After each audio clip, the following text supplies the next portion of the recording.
Se han lanzado pilotos de caza para interceptar ovnis en el cielo. ¿Pero qué sucede cuando los pilotos tienen la orden de abatir? Los pilotos de caza se ven obligados a enfrentarse a algo para lo que no han sido entrenados y que oficialmente no existe. Y cuando se topan con los ovnis, su misión queda clasificada automáticamente. Algunos pilotos afirman no ser capaces de atrapar a los ovnis. Otros declaran que sus armas están bloqueadas a la hora de disparar. Lo que ocurre durante estas misiones suele ser alto secreto. ¿Afecta el estrés del combate a los testimonios de los pilotos? ¿Son los ovnis tan tecnológicamente superiores que escapan de nosotros cada vez que quieren? ¿Y qué pasa cuando un ovni interpreta que el piloto intenta atacarlo? Uníos a nuestra investigación de encuentros peligrosos entre pilotos de caza y ovnis. Se ha iniciado una campaña global. Se han hecho públicos archivos secretos con detalles de todos los avistamientos de ovnis escondidos al público durante décadas. Vamos a descubrir la verdad detrás de esos documentos clasificados. Descubre lo que el gobierno no quiere que sepas. Alienígenas caso abierto, revelando el mayor secreto del planeta Tierra. Los pilotos de caza son los responsables de la seguridad en el cielo. Es un trabajo peligroso que requiere muy buenos reflejos y nervios de acero. Son algunos de los profesionales más capacitados del mundo. Pero existe una amenaza para la cual no están entrenados. Una cosa es estar en un combate aéreo y otra muy distinta es enfrentarse a un ovni que, como todos sabemos, posee tecnología muy superior a la nuestra. Los pilotos que suben ahí arriba llegan a pensar que es posible que nunca más vuelvan a bajar. Un incidente a finales de los años 40, cerca de la mayor reserva de oro de América, infunde el miedo en los corazones de todos los pilotos estadounidenses y provoca todo un escándalo en los medios de comunicación. Caso abierto, el caso Mantell. 7 de enero de 1948, Fort Knox, Kentucky. El capitán Thomas Mantell es un condecorado piloto de la Segunda Guerra Mundial que sumó más de 2000 horas de vuelo. Mientras patrullaba por el cielo, le dijeron que un objeto circular de unos 76 metros había entrado en el espacio aéreo de Kentucky y que se dirigía hacia el oeste. En enero de 1948, Thomas Mantell pilotaba un P-51 Mustang junto con otros 2 P-51.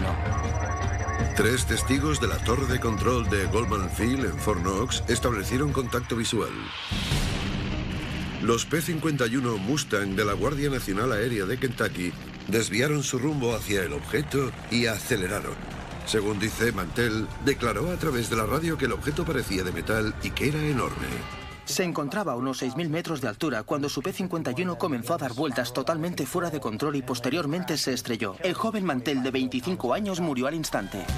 Entonces se difundió el rumor de que Mantell había sido derribado por un ovni. Este fue el primer suceso de la historia estadounidense en el que un piloto de caza murió supuestamente a causa de un ovni. Por primera vez las fuerzas aéreas y el público se dieron cuenta de que los ovnis eran algo más que objetos misteriosos. También podían ser mortales. La cuestión es cómo se estrelló. No se estrelló en el suelo, como suele ocurrir, sino que lo cogieron, lo sacaron del cielo y ¡bum! La hora de su reloj se paró en el momento del impacto. Otra creencia es que el ovni causó algún efecto en el avión. Algunos expertos piensan que lo que Mantell perseguía era un globo meteorológico secreto llamado Skyhook. Aquel mismo día se lanzaron muchos globos Skyhook a unos 400 kilómetros al noroeste de allí.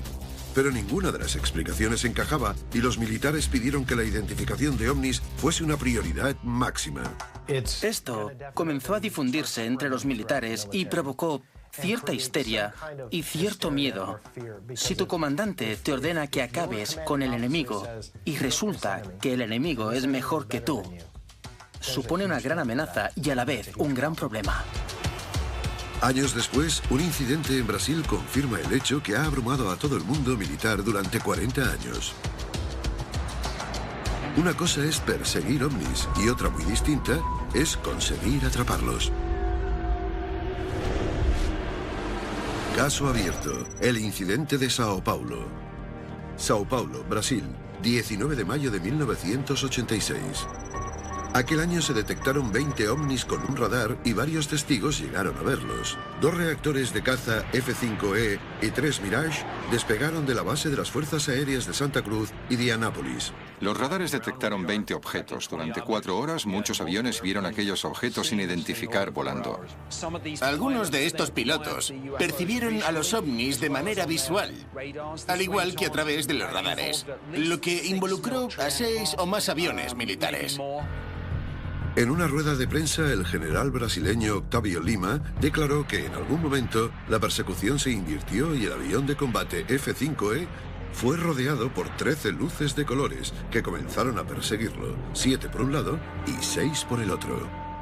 Más tarde, el gobierno brasileño se tomó en serio este hecho y oficiales de alto nivel de las fuerzas aéreas se vieron involucrados, incluyendo al ministro de Aeronáutica. El incidente de Sao Paulo se debate abiertamente entre los oficiales del gobierno de alto rango en Brasil. Pero al final sugirieron que podría tratarse de desechos espaciales. ¿Puede que fuesen desechos espaciales? Por supuesto que pudieron haberlo sido. Si es que a los desechos espaciales les gusta merodear y planear por ahí, pero lo dudo. Un mensaje del Sistema de Agregado de Defensa estadounidense en Río para la Agencia de Inteligencia de la Defensa decía lo siguiente: 3 contactos visuales y el contacto positivo mediante 3 tipos diferentes de sistemas de radares nos incitan a pensar que algo ha llegado a Brasil. A continuación, os mostraremos uno de los incidentes más impactantes relacionado con los ovnis, en el que se demuestra el poco poder que puede llegar a tener un caza, incluso centrándose en el objetivo. Esto es Alienígenas, caso abierto. Bien equipados y con órdenes de abatir, los aviones de caza llevan décadas interceptando objetos desconocidos en el cielo. Pero ¿qué sucede cuando deciden atacar? Caso abierto. El incidente de Teherán.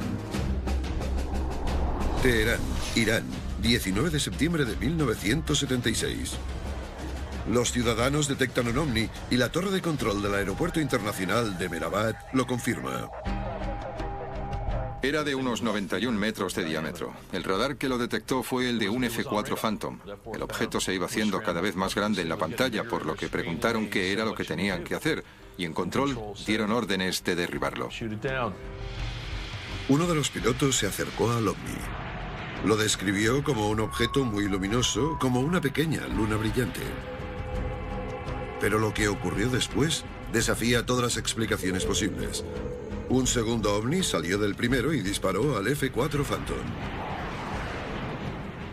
El piloto vio cómo la nave expulsó aquella cosa que se dirigía hacia él y pensó que era un misil. Así que lo que hizo fue armar sus 4 misiles principales para lanzarlos y devolver el ataque. Pero cuando se disponía a lanzarlos, todo en la cabina de mando dejó de funcionar. El radar, los misiles, todo. Los motores funcionaban y el avión continuaba volando, pero no podía disparar. Sin duda es un momento espantoso para cualquier piloto y en este caso los objetos desconocidos desafiaron las leyes de la física. Antes de estrellarse contra el avión, hizo una bajada, dio una vuelta alrededor de la nave y luego volvió al ovni. Lo único que puedo decir es que nadie sería capaz de hacerlo. La cuestión es qué tipo de tecnología es capaz de engañar a un radar y apagar todos los sistemas eléctricos, pero hacer que el motor siga en funcionamiento. Fue capaz de desarmar de forma selectiva las armas de las que disponía. ¿Qué tipo de tecnología hace eso? No tengo ni idea. Nosotros no tenemos ese tipo de tecnología, pero parece que alguien sí. El incidente de Teherán sigue siendo un caso sin precedentes en la ufología debido a que el informe de la inteligencia de la defensa quedó archivado 3 días más tarde. Todo esto está detallado en un documento de 4 páginas desclasificado en la comunidad de inteligencia de los Estados Unidos. Fue un acontecimiento muy importante. Un suceso de este tipo es algo que tanto la Agencia Central de Inteligencia, la Agencia de Inteligencia de la Defensa y las Fuerzas Aéreas se toman en serio. Cuando lees el informe, todo parece ficción, desde la primera palabra hasta la última. Ni siquiera hoy en día son capaces de explicar lo que pasó. Pero existe otro documento muy importante acerca del caso Teherán. Un documento que explica por qué los organismos de alto secreto siguen estudiando a los ovnis. La evaluación experta desclasificada declara que los testimonios de muchos testigos eran bastante creíbles. Las observaciones visuales se confirmaron con los radares y otras 3 naves declararon efectos electromagnéticos similares. Tuvieron que enfrentarse a algo que es de fuera de este mundo, que no tiene nada que ver con las cosas para las que han sido entrenados. De repente pasan de ser el mejor de los mejores a ser bastante inferior que el enemigo, lo cual supone una gran amenaza para cualquier militar de este mundo. ¿Cómo se aplican órdenes sobre algo que hasta ese momento nadie sabía que existía? La conclusión final de la valoración de la Agencia de Inteligencia de la Defensa de Teherán declara: relato sin resolver. Este caso es todo un clásico que reúne todos los principios necesarios para llevar a cabo un estudio del fenómeno ovni. Lo que ocurrió en Teherán aquella noche fue algo muy extraño y fuera de lo común. Es un acontecimiento que incluso décadas después sigue sin tener explicación.